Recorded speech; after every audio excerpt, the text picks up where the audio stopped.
Pernah ngerasain nggak pas lagi diem, nggak ngapa-ngapain, tapi kepala tuh rasanya rame banget, pikiran kayak lari kemana-mana. Nah ini dia nih misteri yang bakal kita coba pecahin bareng-bareng. Oke, jadi pertanyaannya simple, tapi penting banget. Kenapa sih pikiran kita tetap sibuk padahal badan lagi istirahat? Dan kenapa rasanya ini makin sering kejadian ya, terutama di era digital sekarang ini? Ini bukan soal kita lagi kerja loh ya, bukan karena lagi ngejar deadline atau sibuk sama tugas. Dan bukan juga karena kita lagi mikir berat, lagi coba mecahin masalah yang ruwet gitu. Bukan itu. Tapi ya itu, rasanya kepala tuh nggak pernah bener-bener diam, nggak pernah hening. Banyak nih yang mikir, ini pasti overthinking, atau gue kurang santai kali ya. Padahal penjelasannya sebenarnya jauh lebih sederhana dari itu. Jadi sebenarnya apa sih yang bikin pikiran kita kayak gini? Yuk kita coba lihat gimana keseharian kita di era digital ini ternyata ngebentuk otak kita tanpa kita sadari. Coba deh kita ingat-ingat lagi. Dari pas kita bangun tidur, bahkan mungkin sebelum kaki napak lantai, itu udah disambut sama rentetan notifikasi kan. Ada pesan masuk, ada update baru di sosmed, ada aja hal-hal kecil yang seolah-olah tuh teriak-teriak minta perhatian kita saat itu juga. Nah, ini bagian yang menariknya. Bahkan pas kita udah sadar, terus naruh HP, pikiran kita tuh kayak udah otomatis nungguin sesuatu. Nungguin ada yang terjadi, nungguin balesan, nungguin kabar berikutnya. Udah terkondisi gitu. Nah ini dia intinya. Secara fisik kita lagi diam, lagi istirahat. Tapi secara mental kita tuh siaga terus.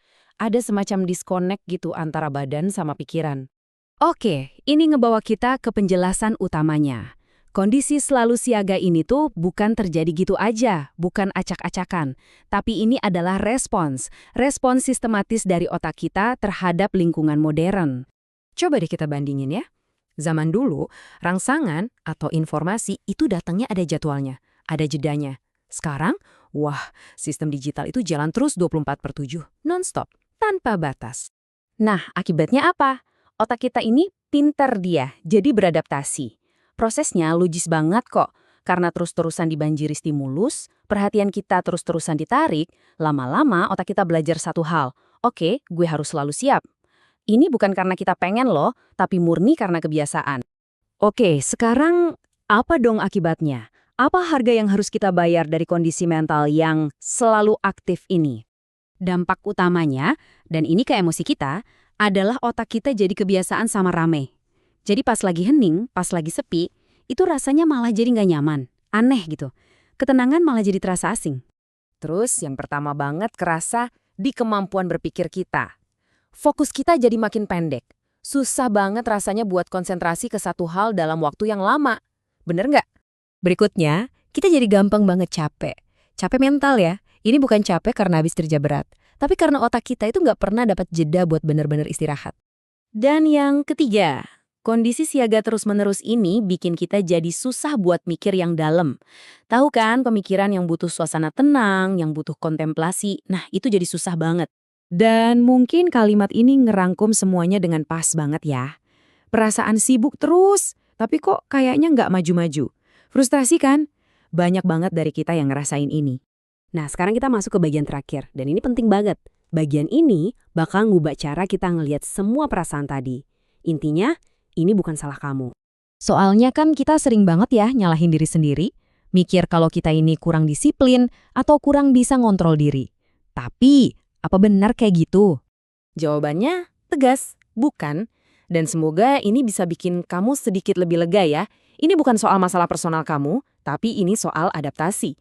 Ini respons biologis otak kita yang lagi coba menyesuaikan diri dengan lingkungan yang berubah drastis. Gini deh intinya, ketika lingkungannya nggak pernah istirahat, otak kita juga belajar untuk nggak pernah istirahat. Simpelnya, otak kita itu cuma cerminan dari lingkungannya aja. Jadi, ini poin yang paling penting buat dibawa pulang. Rasa lelah yang kamu rasain itu bukan tanda kelemahan, sama sekali bukan. Itu justru sinyal bahwa sistem di dalam diri kita udah nyala kelamaan, kerja terlalu keras tanpa jeda. Paham soal ini semua tujuannya bukan buat nyalahin teknologi atau malah nyalahin diri sendiri. Bukan. Tujuannya adalah biar kita bisa ngelihat situasinya dengan lebih jernih. Makanya, di sini kita nggak nambahin keramaian. Kita justru berhenti sejenak dan mencoba untuk paham apa yang sebenarnya lagi terjadi.